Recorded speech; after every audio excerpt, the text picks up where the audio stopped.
in my outline, I have 6 points and led into 4 thoughts. So you see the points. It's 1, 2, 3, 4, 5, 6, and then blend into 4 thoughts of it.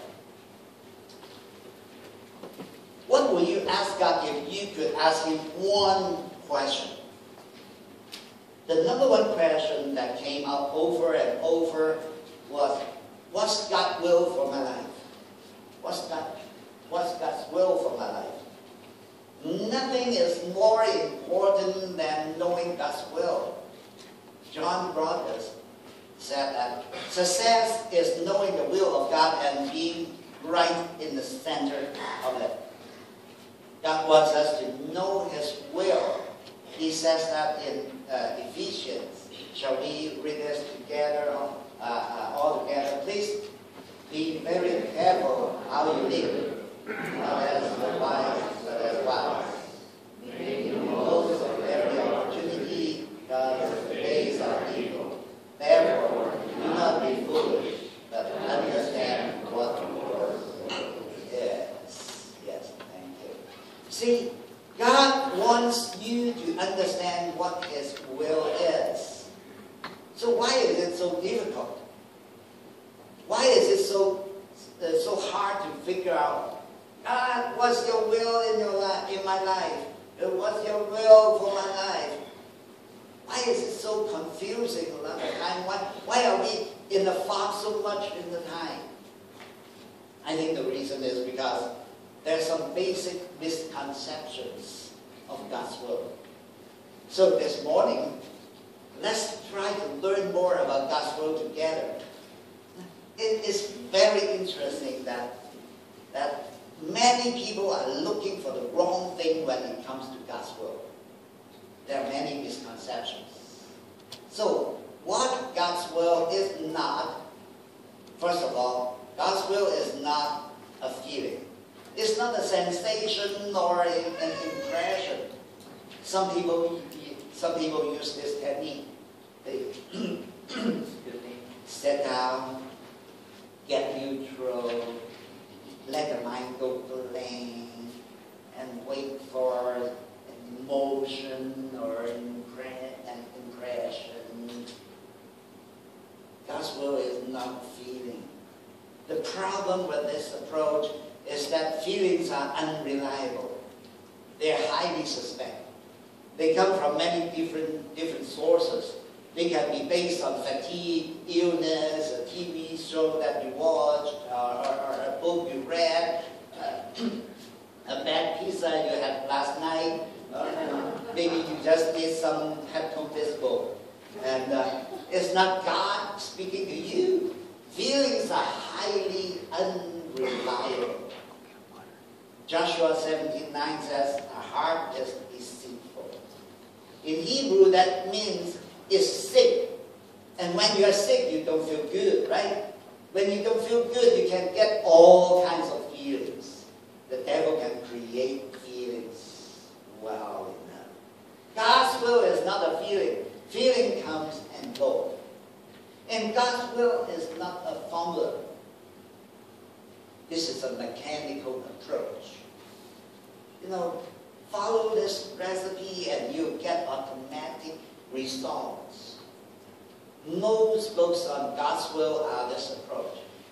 We like this because we live in a mechanistic age, a push-button society. You push this button, you get this. You push that button, you get that. You push this button, you can get the 7-Up, and you push this button, you can get the Diet Coke. We all like this. We want everything instantly. We want a quick fix.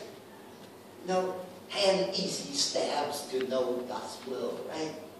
Have you noticed how many easy steps there are to everything? Because we want it quick. We're on the run in a hurry. We want the formula. But we have some problems with this kind of approach for 3 reasons. Number 1, it doesn't work. It doesn't work. Number 2, these formulas tend to contradict each other. And number 3 reason, if you think God's will is a formula, then you have to follow it perfectly or you get bad results. There are no mistakes allowed if you follow that. They don't take into account our humanity. If you mess up a little step, then you are in big trouble. No, that's not right. God's will is not a closed system. It's dynamic, ever-changing, and God takes into account even our humanity. I hear people say, God can't use me. I made a mistake in my life 10 years ago. I made the wrong decision, the wrong choice. I went into the wrong career. I married the wrong person. I make a bad mistake. Therefore, for the rest of my life, I have to settle for the second best. Folks, that's a lie. You do not find the phrase second best in the Bible. Many people think that they've made one bad choice in the past, and they're off course the rest of their life. No.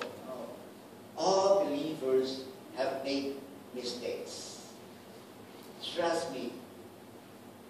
Can you imagine Moses said, I killed a man, God can't use me. But God did, right? Or David said, I committed adultery, God can't use me anymore. God did. There's no unforgivable sin. God's will is dynamic. It takes into account even my mistakes and my humanity. Aren't you glad that God's plan for your life is bigger than your wrong decisions? So what God's will is fellowship. It's a fellowship. 1 Corinthians 1:9. Can you read this with me, please? God is the one who invited you into this wonderful friendship with His Son, Jesus Christ. God's will is not rules, but a relationship. God's will is not a life map, but a lifestyle. It's the way you live. It's not the agenda, it's the attitude toward God. You study Scripture and you try to find the techniques for God's will and you don't find it. Why? If God's will is so important, why isn't it laid out plainly? When you study the Scripture, you find very little on technique.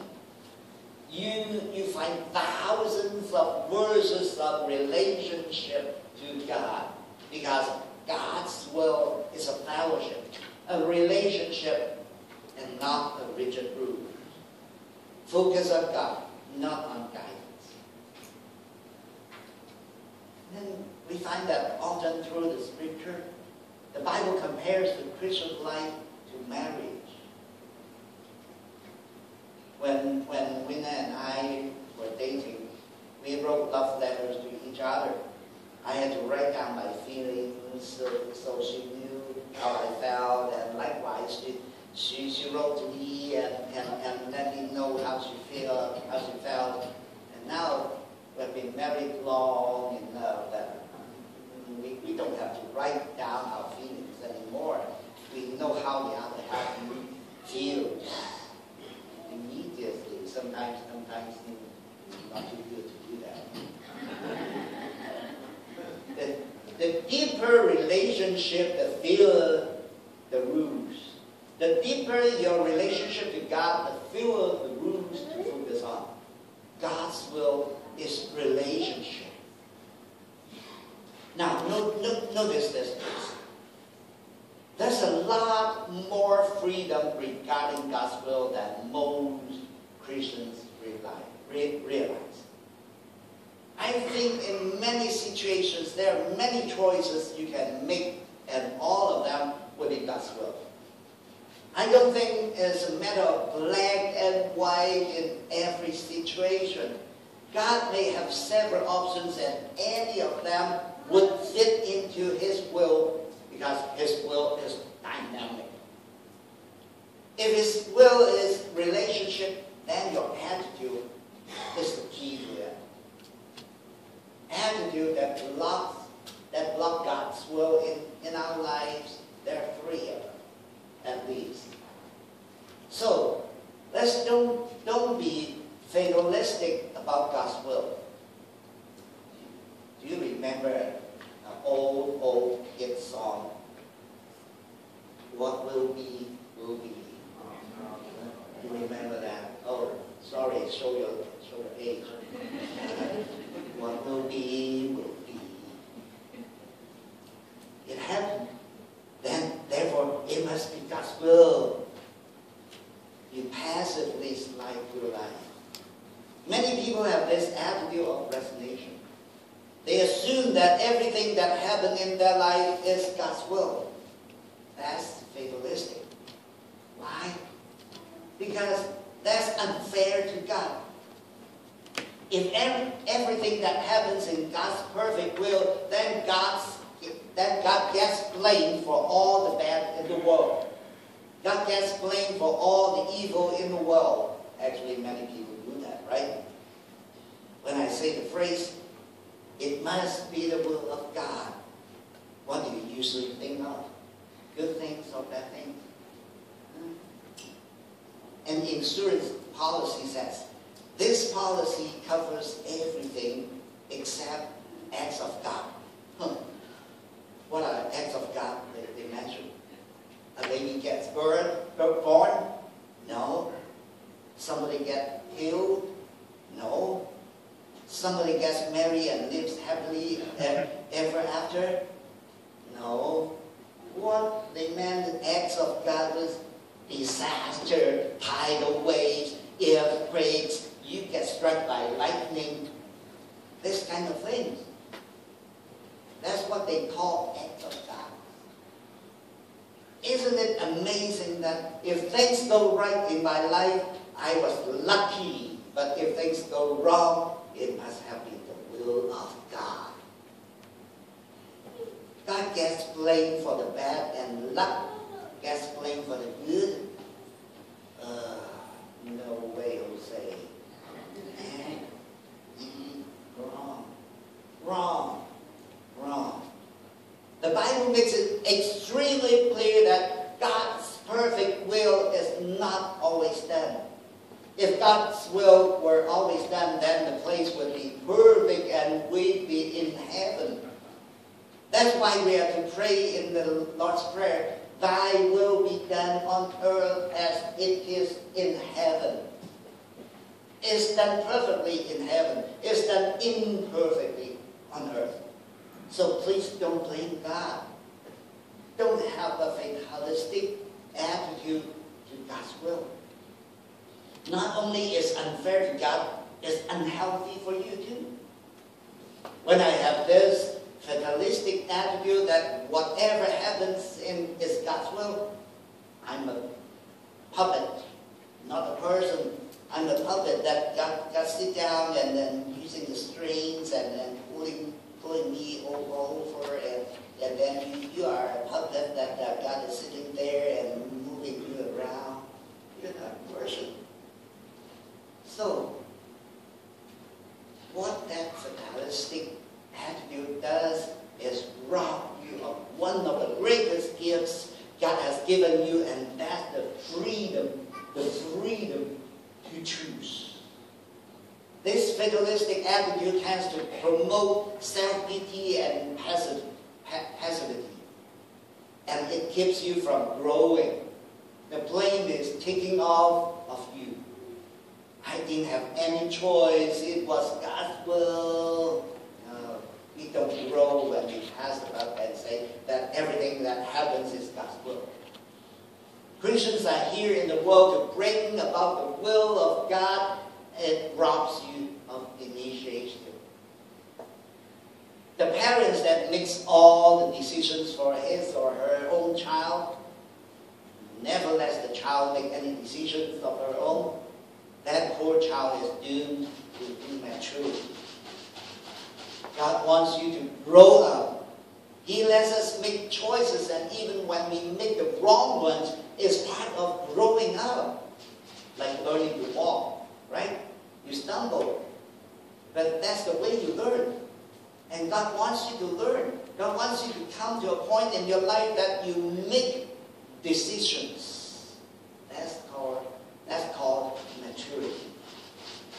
Jim Hatcher said, wisdom is seeing and knowing and responding to life from God's point of view. God wants you to grow. He doesn't want you to take this fatalistic attitude. That's what Jesus says together. Jesus said in John 7:17. If anyone chooses to do God's will, he will find out whether my teaching comes from God. Chooses. Jesus is saying that God's will involves a choice. We have an insight here. God's will involves my freedom to choose. My freedom to choose. That's part of God's will. Your freedom to choose. Don't pass the buck. God revealed a good portion of His will to you when He gave you a brain. A lot of your decisions in life were solved when He gave you a brain. Why would God give you a brain and then He said, set it on the shelf and I'll write everything in the sky for you? He wants you to grow. We miss God's will because we are fatalistic about it many times and want God to make all the decisions for us. And He won't. He won't. Sometimes He wants you to step out and take risks. If you make the wrong decision, He'll factor that into His plan and bring good out of it. Another attitude that blocks God's will in your life. So don't be fearful about His will. For many people, even the subject of God's will frightens them. They start to be defensive and run from it. God says, don't be afraid. Don't be afraid. Jesus came to the earth not to scare us, but to save us. We are sometimes afraid to pray to the Lord, thy will be done. Is that a scary sentence that to you regarding your work, your marriage, your children? It scares a lot of people. God says, don't be afraid. What are we afraid of? We are afraid of change. What if God changes my lifestyle? He may. We are afraid of criticism. What are other people going to think if I follow God's will? We are afraid of commitment. What if I decide I really want to do God's will? Then He makes it too hard for me. The root of that attitude of fear is that we really doubt that God has our best interest at heart. We are afraid that maybe God doesn't really know what's going to make me really happy. Maybe He really doesn't have my best interest at He really doesn't have my best interest at heart. Let's read this Jeremiah 29 together, please. Let's read. I know the plans I have for you, says the Lord. Plans to prosper you and not harm you. Plans to give you hope and a future. Wow. We have an insight from this. God's will is an expression of God's love. Everything that God does to you, for you, in you, He does as an expression of His love, not His anger. If you're a believer, there's no condemnation. You don't have to be afraid of His will. He's the best. He wants you to be happy. He knows more of what will make you happy than you do. His will is an expression of His love. And then, don't be frustrated about God's will. This is where most of us are today. Maybe God's will to you is confusing, complicated. Maybe it's because you've been looking for something that isn't there, an agenda. God's will is a relationship. It's dynamic. Some of you may be resentful about God's will. Maybe you did something.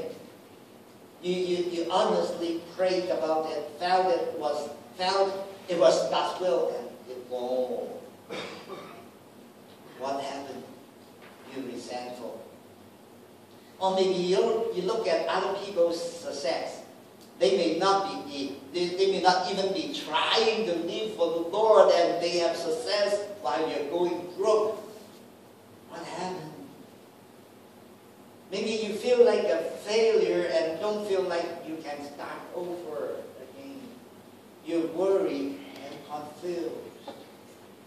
But let us read this scripture again, a very good scripture, and we've read that so many times, but let's do it again. Let's read it together. We know in all things God works for good of those who love Him, who have been called according to His purpose. Yes. All things, not something. All things. But you notice that there's a condition here in this person who love Him. You love God? Love God today? If you love God, yes, all things. Does this include my own mistakes? Yes. Does this include when I'm an innocent victim of somebody else's bad decision? Yes. Does this include incidences that are beyond my control? Yes. Does this include when I raised my kids the best and I possibly could, and then they reject everything I try to teach them? Yes. Here's that we know that in all things God works well. So we have an insight here also. God's will is a long-term process to make you like Jesus Christ. The process includes both problems and pleasures. Problems are part of life. Life is problems. The only people that don't have problems are the dead. Everybody has problems. You finish one problem and you get a new one. God uses the problems and the pleasures in our life for His will. So, what's the right attitude for God's will? The right attitude is faith. I'd like to invite you to read this also with me together, please. Without faith, it is impossible to please God, because anyone who comes to Him must believe that He exists and that He rewards those who earnestly seek Him. Yes. Without faith, it's impossible to please God. You want to be in God's will, whatever God's will is going to require faith. Faith. God's will always requires faith. That's why He doesn't spell it all out at once. He spelled it all out. Would that require any faith? No. Faith comes when you're only really sure and you have to take that step. He gives you enough light for that step ahead, but not for a long haul. Maturity is moving in God's faith. So how do you get started in God's will then? Paul says this in 1 Timothy, "This is good and pleases God, our Savior, who wants all men to be saved and to come to a knowledge of the truth." The starting point for knowing God's will is to establish a relationship with Jesus Christ. God's will is a relationship. If you haven't done that, that's the starting point. He made you for a purpose, and the starting point in the purpose is to get in the center of His will by establishing a relationship to Jesus Christ. Not a religion, but a relationship. Peter said in his book of 2 Peter, God is not willing that any should perish. God's will is that every single person come to know Him in a personal way. It is His will that you come to know Him. The second thing you do is to begin to fill your mind with God's Word. God's will is found in God's Word. Next time when you think, I'm having a hard time knowing what God's will is, so you can ask yourself, am I having a regular quiet time?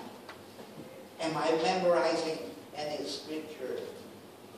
Am I involved in a small group? Am I coming to Sunday school? You're coming to church. Frankly, that's not good enough. The more you fill your mind with this book, the more you know God's Word. The more you know God's Word, the more you're going to know God's will. The more you know God's will, the deeper the relationship becomes. You begin to think like God thinks and act the way He acts.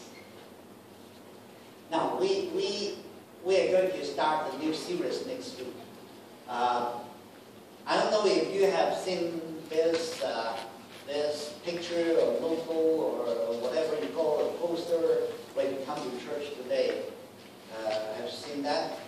If you haven't seen that, when you come in, I'll introduce my eye doctor for you because your doctor doesn't treat you well enough. Yeah, Glenn said, it's in the bulletin. That's right. That's right. So we'll start a new series, and this is a special one from next week. This is the one called Engage the Word. And Engage the Word is a 40 days thing that our headquarters, our Nazarene headquarters, is promoting to do a global Christian movement. And they're trying to promote that every single Christian under the Nazarene Church will do a 40 days scripture readings together. Now, next Sunday, I'll pass out some materials for you. You have the materials in hand, and start from Monday how do you say that? Monday from a week. The following Monday, you start day one, and they have instruction where to read in 40 days, in the next 40 days. So let's do it together, 40 days. I try that. I try to read those portions that they assign. Some are a little bit longer and some are shorter. And so it's just from 5 minutes to like 15 minutes a day to spend on Word of God. I think we can do that no matter how busy we are. So let's do it together. And next Sunday, we'll pass on the material to you, and you will have that. And also, if you have family, if you have children, some of you do, and you have a family poster also. That poster will help you with the children together, read together, and do some game together every single day. Now, our church, our pastoral team plan to start it a little bit early than they want, because we want to give you a break. So every week from Monday to Saturday, you read the scripture, and then Sunday you don't need to read. You come back to church. Okay? So that's why we started a little bit early and have Sunday off for you to read the scripture, but you come back to church. And Pastor Lee, Pastor Sidney, and I will take turns in the following weeks to preach on a passage that you have just read in that week. And so, in that several weeks, 6, 7 weeks, we are going to do it together. I do hope you to do it together, because I already signed you up to headquarters. I'm telling them we are doing that. So I do hope that you join us together and read this. I know some of you already have this habit to read the Word of God every single day. But I do hope that on top of that, you can read this portion, or you can take this portion instead of what you are reading. It's up to you. But we do like you, all of you, can join us together. The Spanish church also, they are doing that. They are joining that program also. And so we are doing that together all over the world, among the international churches, and we will read the same scriptures in the next 40 days, start from next Monday from a week. And so this will be a big help for us to know the will of God, actually. Psalm 119, 105, your word is a lamp to my feet and a light for my path. That's God's word. He's not going to lay it out and show us what will happen in our life for the next 20 years. That would blow my mind. We probably couldn't handle it. God says, a step at a time. My word will enlighten your path, and it will be a light for your path. May God bless you, and let's pray. Father God, thank you for your word. Thank you for that. We know your will through your word, and you did not come to confuse us, but to give us confidence as we put ourselves in your hands. In Jesus' name I pray. Amen.